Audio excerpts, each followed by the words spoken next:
теперь расскажи, как ты с ней познакомился? Это была совсем маленькая и молодая компания. Полный хаос внутри, мало процессов, мало прозрачности бизнеса, просто потому что нам это было менее интересно, и мы вот бежали вперед, а то, что сзади происходит там, да потом решим. На самом деле мы понятие бизнес-тим взяли, наверное, привнесли от шведов в свое время, когда в 2006 году с ними соединились. Да? Нам очень понравилась эта идея, когда руководители разных подразделений встречаются вместе, обсуждают стратегии компании. Ну, естественно, проводят время вместе весело в том числе.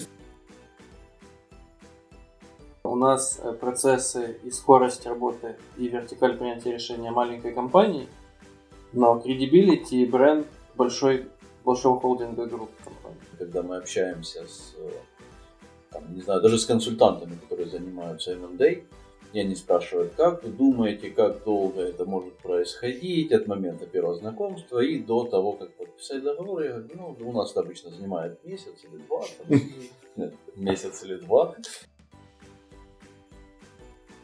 Тогда я точно так же не знал ничего или очень мало. И мне повезло, просто он так был классный CFO, Ларс Санквист, который очень, нежно ввел меня во все эти процессы. В международную финансовую отчетность. Да, все хранилось на моем ноутбуке в папочке. И один раз я забыл этот ноутбук в самолете. И когда я осознал то, что ноутбук остался в самолете, тоже пару лет назад, я помню, что у меня волосы встали дыбом, потому что я понял, что в самолете осталась вся бухгалтерия Ideasoft за всю историю компании. Я Андрея как-то проконсультировал, это, видимо, не помогло. Или наоборот. Может, и слава богу. Он важен, я думаю, для многих, для нас и для вас. Это то, что у нас появился доступ к вашим сейлз-офисам как в Дубае или в Америке. Приносим некоторые моменты, которые касаются нашей уникальной технической экспертизы. Например, тот же блокчейн. То есть мы перескочили там не 3 ступеньки, мы перескочили 33 ступеньки. Я боялся каких-то вот таких кардинальных бюрократических изменений. Продукт Global Ledger, который был, собственно, произошел M&A, acquisition, который вот команда Ideasoft сумела вычленить из сервисного бизнеса. С Германом были на звонке, и нам говорят, кто вы такие? Это, ну все, пока. Я говорю, погоди, мы Сигма. Он такой заходит, гуглит. Такой сел нормально, говорит, да, давайте разговаривать. И снова здравствуйте. Давайте разговаривать. Приветствую всех. Сегодня мы собрались поговорить об объединении наших двух компаний, Sigma Software и Ideasoft. Попробую промодерировать эту дискуссию. Начну с фразы из фильма. А теперь расскажи, как ты с ней познакомился? Наверное, это вопрос Андрея. Это фраза из фильма «Ирония судьбы» или «С легким паром». Но расскажи, с чего все началось? Изначально, когда мы начали Ideasoft 5 лет назад, спустя 3 года существования, к нам пришла израильская компания довольно большая, которая... Это был первый раз, когда нас кто-то предложил купить или частично поглотить. Вот. Я помню, тогда мы встречались с Вовой, и он вообще рассказывал мне, что такое купить, что такое слияние компаний, и что это вообще значит, когда в Ideasoft не было никаких ни процессов, ни структуры, то есть вообще тогда ничего не было еще. Вот. И потом, спустя пару лет после этой первой встречи, мы встретились на завтраке. Подожди, 2 года назад, да? 2 года до завтрака вы встречались с Вовой? Да. Изначально по поводу, когда нас первый раз хотела купить, это была израильская Yale Group, они потом купили в итоге Aseptic, потому что то есть у них было такое жесткое желание полностью купить компанию. И когда мы там примерно договорились об условиях, в офис пришло именно 3 таких классических бизнесмена, я бы сказал, это классических израильских бизнесмена не из IT-мира, то есть средний возраст был лет 60. Вот. И тогда мы там где-то, им не очень понравилось, как мы работаем, потому что мы вообще были без процессов. Где-то нам не понравилась атмосфера, которая нас ждала после этой сделки. То есть это было первый раз вообще, когда мы, по-моему, пообщались, познакомились с Вовой. Потом было несколько запросов там, от других компаний, и вот тогда мы встретились на завтраке. Вова, поскольку ты был в самом начале этих переговоров, вот за 2 года до этого ключевого завтрака в нашей истории, было какое-то впечатление, что мы будем потом работать вместе, или оно пришло позже? Нет, первое впечатление было, что просто есть ребята, с которыми приятно общаться. Андрей, в частности, что 2 года до этого это была совсем маленькая и молодая компания, и, наверное, сложно было предсказать, что она такими темпами начнет расти и будет так круто развиваться. Вот. Но в целом позитивное ощущение от общения и какая-то такая ощущение некой химии, оно все равно было, и поэтому, когда мы заговорили о том, что мы готовы с кем-то сливаться или кого-то покупать, первый, кто пришел на ум, это был, собственно, Андрей, Ideasoft.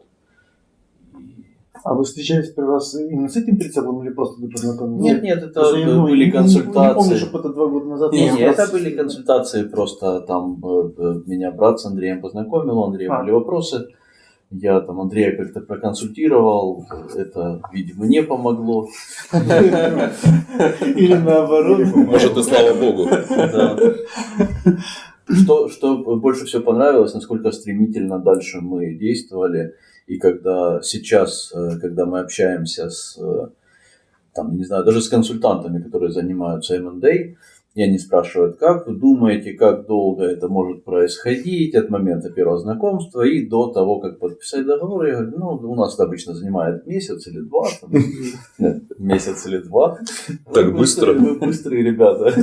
Спрошу у Влада, были какие-то опасения или ожидания? Расскажи об этом. Опасения были, ровным счетом заключалось это все в том, что я думал, что я всегда, когда продавал людям, то есть хайрил людей к нам в компанию, всегда говорил, что, ребята, у нас очень мало бюрократии. Очень мало бюрократии, поэтому здесь намного проще с пересмотрами зарплат, здесь намного и за счет этого лояльный менеджмент и так далее. Но я очень боялся, что придете вы, поставите, скажете, что вот эти процессы не работают, не надо, повыкидывайте процессы, добавите кучу бюрократии и все, скажем так, что мне нравилось в этой компании, оно умрет. Вот этого я переживал больше всего. То есть я боялся каких-то таких кардинальных бюрократических изменений.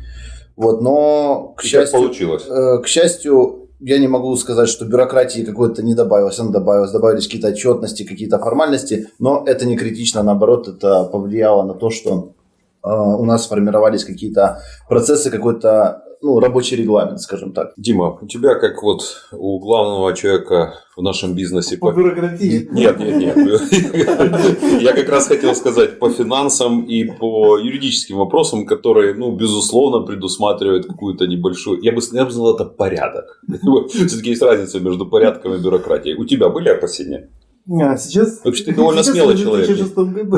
Я как раз сегодня вспоминал, что мне в свое время, в 2006 году, жутко повезло. У нас, мы тоже присоединялись к группе Sigma, и сейчас некоторые процессы стали чуть пожестче, на самом деле. Тогда, в свое время, но с другой стороны, у нас сейчас, в принципе, в компании намного больше порядка, бюрократии.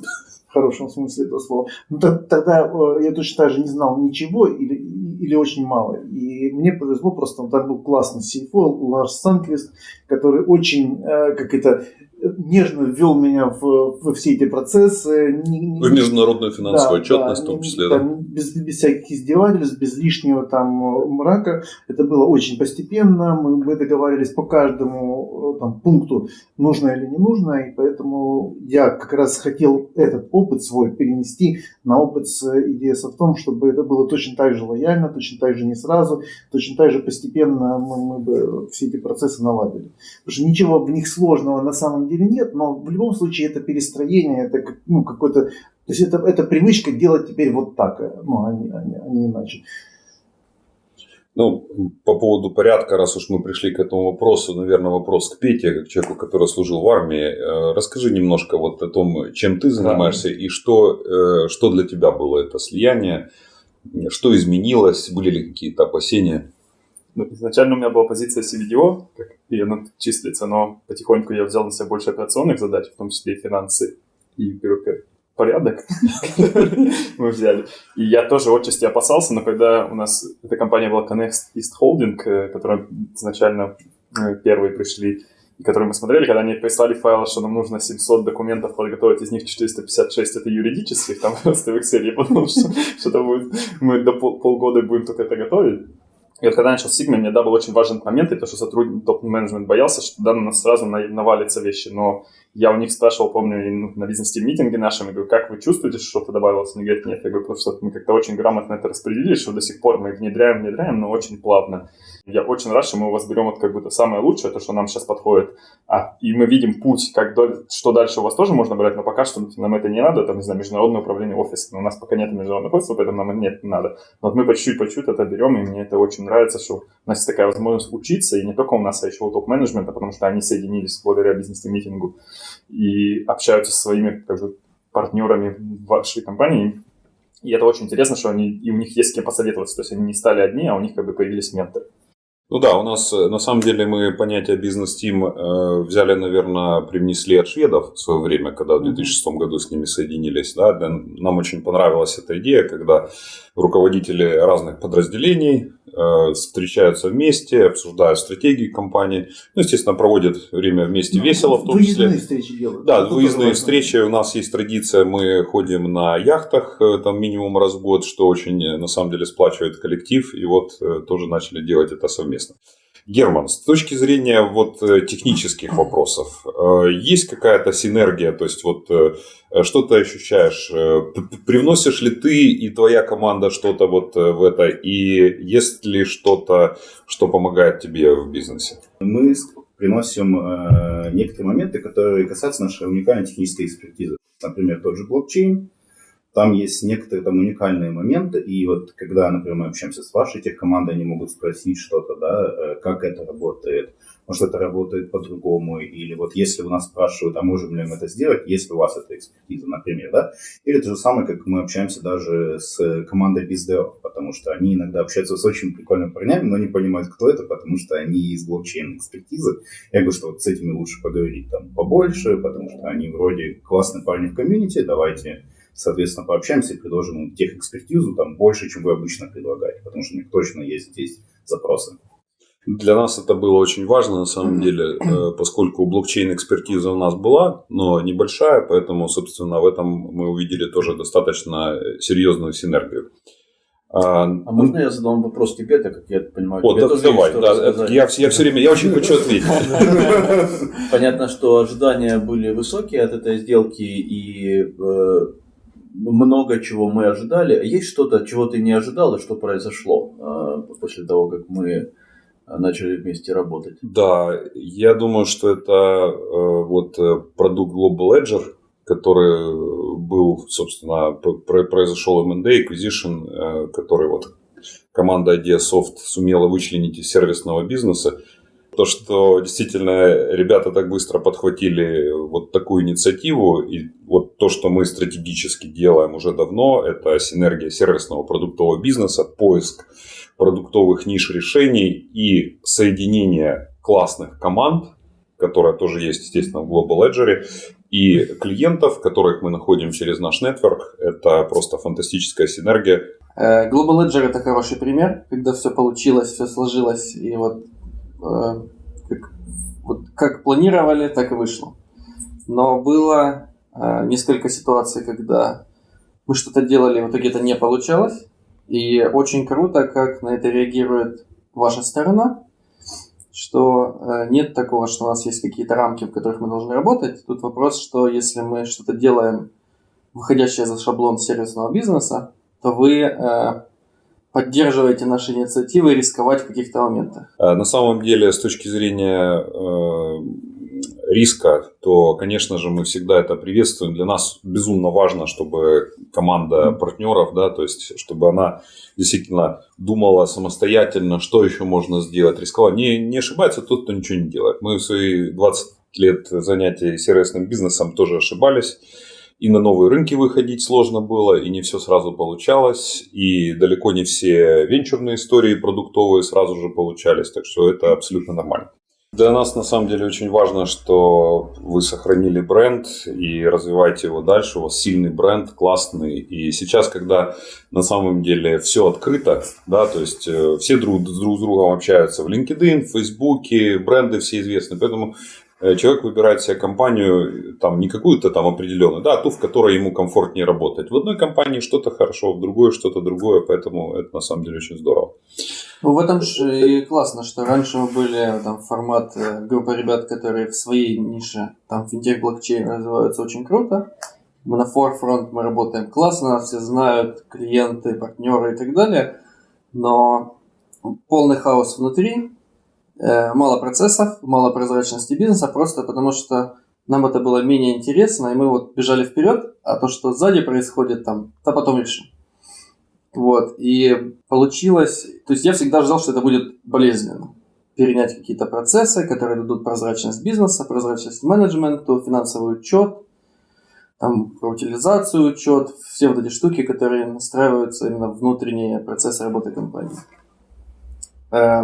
Тот формат, вот что говорил Петя, плавный переход на какой-то длинной дистанции, при том, что мы, по сути, берем ваши наработки, которые вы имеете спустя 20 лет со старта бизнеса.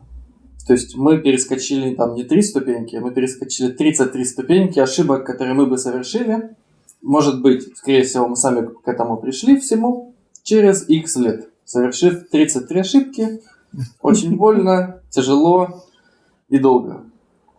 И вот в этом вот еще один пример хорошей себя. Да. Я еще могу сказать, что мы не просто сдираем ваши процессы, мы их под себя оптимизируем. Мы там что-то переделаем. Мы не просто взяли и передрали. Это он не очень хорошо сказал. Это нормально, кстати, всегда так, потому что невозможно сделать что-то одно, что для всех подходит. А это уже часть нашей драйвовой, хаотичной корпоративной культуры. Может быть, в цифрах можно что-то просто вот прошел год, да? Были мы там, а теперь мы здесь. Есть промежуточный результат. Да. То есть прошел почти год.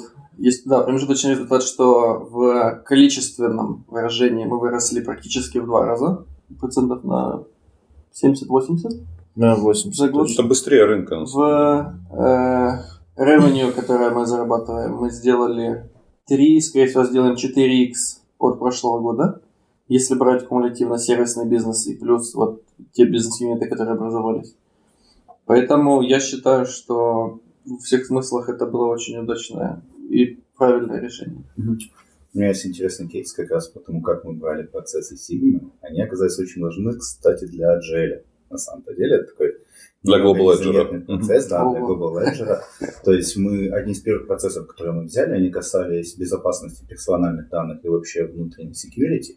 И так как Global Ledger занимается anti-money laundering, оказалось, что именно эти процессы были очень важны, как один из кирпичиков, чтобы добавить вот в этот проект и сделать его продуктом уже финальным. И, соответственно, это нам достаточно быстро сделало такой буст для того, чтобы мы сделали этот M&A, и когда у нас спрашивали, есть ли у вас эти процессы, сказали, да, они есть, и они взяты у Sigma, они основываются на Sigma процессах, они сказали, тогда мы все понимаем, все хорошо. У меня сегодня есть бенефит, который я заметил, и он важный, я думаю, для многих, и для нас, и для вас. Это то, что у нас появился доступ, да, к вашим sales-офисам, как в Дубае или в Америке. И вот, я смотрю, что это нам помогает в продажах, просто сам факт, что бренд Sigma стоит за нами, когда мы говорим, что вот мы часть Sigma, часть Denier Group, то есть это намного упрощает. Я помню один звонок, когда мы вот с Германом были на звонке, и нам говорят, кто вы такие? Говорит, ну все, пока. Я говорю, погоди, мы Sigma, он такой заходит, гуглит, такой сел нормально, говорит, да, давайте разговаривать. И снова здравствуйте.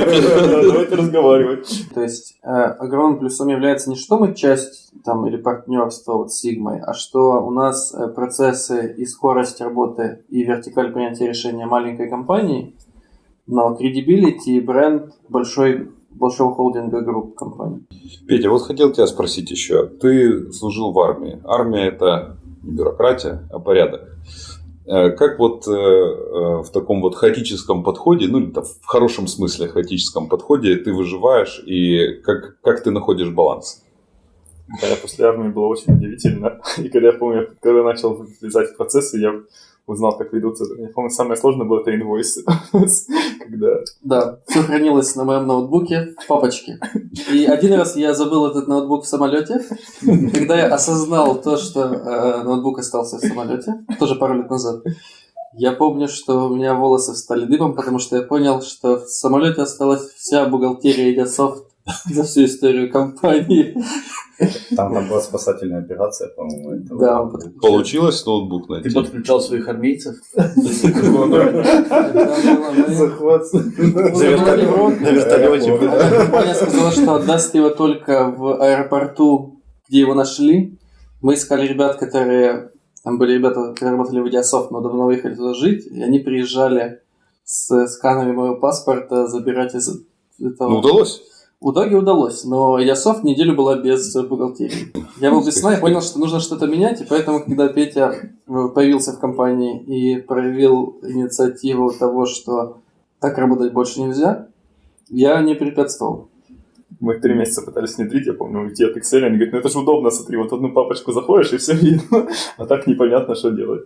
Но я смотрю, что мы, опять же, мы очень делали по чуть-чуть, то есть я не помню момент, когда, то есть резкие штуки не получается внедрять, а если это по чуть-чуть, то есть что там, и особенно самостоятельно, когда вместе садились и там, и вместе с менеджментом тоже потихоньку это внедряли, то есть расписывали план внедрения, то есть так намного проще. Не, на самом деле это очень важно, что мы действительно внедряем процессы по чуть-чуть, потому что это драйвит само себя. То есть мы внедрили какой-то процесс, видим, ага, здесь работает, но здесь у нас как бы есть bottleneck. Давайте двигаться туда. У меня еще был вопрос. Продавать вы умеете, а вы собираетесь кого-то покупать? Вы как по стопам... Вот это интересный момент, да, что с продажами как бы у нас всегда было довольно неплохо. У нас было плохо, что наши амбиции в продажах не всегда совпадали с credibility самого бренда Ideasoft. И тут бренд Sigma нам очень помог. Как раз с помощью него можно... То есть там мне удобнее позиционироваться. Что, опять же, процессы быстрые, процесс принятия решений супер быстрые, команды быстрые, но credibility большой команды, компании. По поводу покупки... То есть на самом деле мы еще давно заметили эту модель... бизнес-модель роста некоторых больших компаний, когда они партнерятся с более мелкими, и те, в свою очередь, становятся более зрелыми и поглощают под себя дальше. Таким образом, что это решает ключевой вопрос, это не перегружает топ-менеджмент самой верхушки, а он равномерно распределяется по компаниям. Соответственно, с одной стороны, после нашего партнерства хотелось... найти тоже себе похожих партнеров и тоже расти вместе с ними, чтобы увеличить на одну ступеньку вертикаль. С другой стороны, была боязнь ошибиться в правильности выбора партнера, потому что тут это ключевое. То есть тут нет такого, что объединились с компанией и все хорошо. То есть это все равно IT-бизнес, это человеческие отношения. Очень много зависит от менеджмента, и причем не только от hard skills, а именно от soft skills, как люди смогут взаимодействовать с другими людьми. И мы смогли за год найти такую команду, с которой мы хотим сейчас сделать M&A. Мы сейчас на финальной стадии, то есть как это будет подписано, я с удовольствием все это расскажу. Это увеличит и бизнес-офферинг всей группы Sigma и Ideasoft, и это увеличит сам бизнес-тим Ideasoft и этой компании в том, чтобы стать более эффективным и более разносторонним с точки зрения предложения рынку. Спасибо огромное, ребята, за инсайты. Мне кажется, вот всем, кто дослушает до конца, будет очень интересно. И действительно, очень-очень много интересного. Для меня это партнерство тоже безумно интересно. Это действительно нечто новое, чего раньше не было. Мы через это проходили в 2006 году. У нас тоже было 2 предложения. Одно от русской компании, второе от американской компании с украинскими корнями. Но оба эти предложения были по покупке 100%. Нас это не интересовало, мы хотели развивать бизнес. Поэтому я думаю, что здесь как раз вот очень похожая история. Надеюсь, их будет больше.